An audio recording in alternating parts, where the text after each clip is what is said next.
Say that the OIC is a national project, and also any results we derive from the national project is a national pride.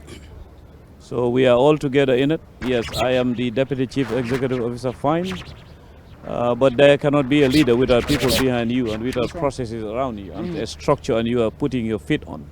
So I would say that everybody is a CEO, everybody is deputy, everybody is everything, you know. We cannot all sit on the same chair, but we don't love the Gambia more than everybody does. So we are assigned roles to handle, and the people that check us, that balance our acts, that balance our deeds and speeches, and then come out to mark us are the citizens. And that those citizens, they elected a government, and the government is running the show as far as the state machinery and national interest is concerned. That's what I will say for now.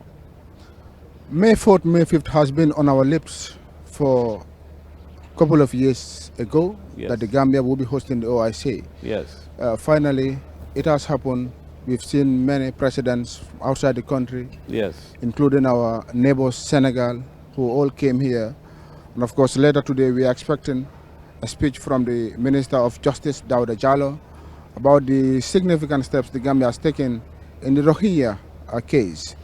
So far, so good. Being the Deputy CEO of the OIC, what were some of the obstacles or the challenges you faced to see this kind of gathering happen? Well, thank you very much. I will begin where you began. You said today the Minister of Justice, in the name of Dawda Jallow, is going to deliver a speech. The contents of your explanation that he's going to talk about the Rohingya case. Well, this is a case that is familiar to us at the OIC Secretariat. When there was nothing, we are the ones who handled the case, and it was done at the Sheraton Hotel near the residence, or the Bruford Garden residence. And Gambia was successful in hosting that. Well, today we have seen South Africa making reference to us, saying that Gambia was able to pull that one, and South Africa taking Israel to the International Criminal Court of Justice, and making reference to what has happened in Palestine. In fact, the reason why we have the OIC today is Palestine. The cause of us having OIC is Palestine. So that is it. So Gambia being small a country, small is not size for me. For me, small is the content that matter. If the content is dignified, it is condensed, it is substance, and it is useful, then it is not small. It is solid. Okay, Gambia is solid. We are not small. So Saudi Arabia is the richest, if not one of the richest countries in the world, with all their wealth, with all their arsenal, with all their influence, with everything they represent as far as the naval center of Islam. They would still come and hand over the mantle of responsibility of being the chairman of the OIC, the 14th summit. Now we are the 15th. Definitely, that is alhamdulillah ala kulli hal wa alhamdulillah bi ni'matihi. Because if we can have that, it means we are lucky. Lucky not because it's just out of luck. Like the interpretation of luck is preparedness meeting opportunity. Had we met opportunity and we are not prepared, we wouldn't have been able to host it. So today we are here, thanking Allah for everything. And then I would say that my role is to make sure that we generate the necessary energy to make sure we are successful with the team around all of us. Of course, the head of it is Adam Barrow, the President of the Republic of the Gambia, because he is the chairman of the board that used to promulgate resolutions that were running our institution at the OIC Secretariat, the Gambia. So it is a combination of efforts. Thank you to everybody. Uncle Bokarr, you being a seasoned diplomat, Yes, sir. and being a security expert, Yes, sir. your experience counts a lot. Yes, sir. As I mentioned a few days ago, Yes, sir. whilst we were in the same platform, Yes, sir. that I, for one, Yes, sir. you are a mirror to me, Yes. whom I looked at and see myself on. Yes, sir. And you also mentored many young ones like me Yes, to sir. change the narratives. Yes, sir. How did you feel today, Gambia taking that bold step to the International Criminal of Justice, Yes. to an extent today, a big event like this, which is classified Yes. as the second largest world leaders gathering. That's true. And the minister is given the opportunity to still elaborate on that action that was backed by the Gambia and supported by the OIC. Yes, that is absolutely. Thank you for the kind words. Well, you see, for me, like they say, determination wins every war. If you are determined, you will win war. But however much armed you are, if you are not determined, you cannot win any war. So I think Gambia began with determination, continued with determination, and ended with determination. One task. OIC is not the end of Gambia's development. We are saying today it is the second largest intergovernmental organization. But when it comes to Islam, it is the first largest intergovernmental organization when it comes to Islam in the world. So the Rohingya case, it's a good source of, it's good reference for us, because it wasn't easy to bring everybody together. We had this speech. He made reference to some of the lawyers out there. I expected to get their honorarium, and also other people within the structure. I expected to put in money on the table, because if we don't do that, we cannot help the Rohingya be free from the quagmire in which they are today. We have to dip our hands in our pockets as member states and then help the Rohingya. How many cases do we have on the plateau of the Ummah? You have the Rohingya case, which is not remote, it's still active. They are not still back in their home. They have lost everything. The only thing they haven't lost yet is their souls. And we should step in for them not to lose those souls also, okay? Now, which other case do you have in the Ummah? Sudan. Which other case do you have? Libya. The one that caps it all is the case of Palestine, okay? So we have a lot to take care of before we talk about trade, before we talk about projects, before we talk about training people. You cannot train people who are exposed to danger, okay? You cannot train me how to be able to run and fly on the day the dinosaurs are attacking the village. No, you train me how to fly before the dinosaurs come, right? So this is it. Uncle Bokarr, still, my apologies for keeping you so long, because I know you have a lot of engagements. It's okay. More especially a day like today being the closing day of the event. Okay. We've seen that since the building and the finishing of the OIC structure here, Okay. it's more than 4 or 5 years now. Yes, sir. And it's still maintained as it was just inaugurated yesterday. What advice, I know, if possible, you might not be the right guy to answer it, but due to your expertise and your experience, Yes. what advice would you give to the general public in some of the infrastructural development that we acquire and secured for now, Yes. for the purpose of the OIC? Yes. And if the OIC is gone, how are we going to manage and maintain that as Gambians? One of the best questions I've received so far on any platform, definitely. It's not about ESSA BOKARR SEY, it's not about the team at the OIC, it's about Gambia.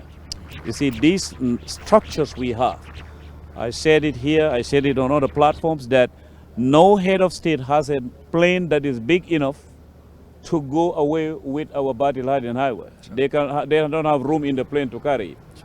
No head of state will be able to uproot this building and take it to their country, okay? So maintenance is a Gambian problem. We have to respect the structures we have. These things cost a lot of money, and the money belongs to Gambians. Even if you say OIC went outside to mobilize resources, country X and Y gave it to us, or maybe you've appointed Mr. Barry as the Minister of Foreign Affairs, he will travel somewhere and come back. How could he have traveled there had the population not voted the president who appointed him to be the minister? So it's the people that matter. For us, this edifice is an asset. In fact, it's part of the assets that would be put in it's somewhere in archives. Even if Gambia wants to get a loan or money outside, they look at this. If you present this, you present the asset like the VVIP lounge at the airport, you present the petroleum building and other assets within the country. It can be a way to leverage and to show that, look, this can be our collateral, the aerodrome of the flight of collateral damage, if I can say it that way. So we have assets to show. these assets will not be useful if they are left at the mercy of attrition, if they are left at the mercy of destruction, and if they are left at the mercy of indifference and negligence. We have to take care of these assets. I'm not going to live here for the rest of my life. My office, I'm pointing at it today. Tomorrow I may be in another office. Somebody will come there. Maybe next is Mr. Barry, maybe it's somebody else. You never know. In life, anything can happen. Okay? So let's try to make sure that we maintain what is good of what we have. You see, that's why other countries develop. I mean, the city in where I live, in the United States, the courthouse there is huge, beautiful, you see it. One day I was asking people, they said this building is about 150 years old. But you see it is more beautiful than any building you can have here. Do you know how old the White House is? Something that was built during the slavery days. You know, then it's almost 200 years old. We always see it. So let's maintain what we have. Let's make sure that it is not destroyed. Then that means we have a stepping stone, a springboard for development, and then we will be continuing to develop. But if we always reverse, or we have the methodology they call the BBB, build, break, build, when will we move? Finally, Mr. C, mentioning Palestinian, Sudan and Libya, it is very disheartening when you are at home, True. At your comfort zone, watching television, watching the social media, seeing these people right. are in war, women are crying, children are crying, without feeding, without clothing, without shelter. Right. I think this OIC bringing heads together, because it is said 2 heads is better than 1. That is absolutely. Bringing heads together, head of states together, to share the same table, being under one roof or one umbrella, discussing about the issues affecting Palestinian and Israeli and other places. True. What do you think after these discussions, the impact it would have on these people suffering? Well, Mr. Barry, you've helped me in answering my question. Thank you very much. Because you see, the reason why we have OIC is Palestine. 69, what happened? What urged the late King Hassan of Morocco to call for a convergence in Rabat, Morocco, 1969, to create OIC is Palestine. Okay, you're right. I mean, there were analyses we were doing during one of my programs on the World Today. I said that some journalists were saying that the drones that they are flying over these people is just like fireworks. I said no, that's like you are making comedy out of where a scenario where lives are lost. Okay, I think journalism goes with responsibility, and it goes with sensitization and spreading the message that would protect lives and property, and then raise awareness. And that's why I respect your commentary, question, you know. So I think, yes, I agree with you.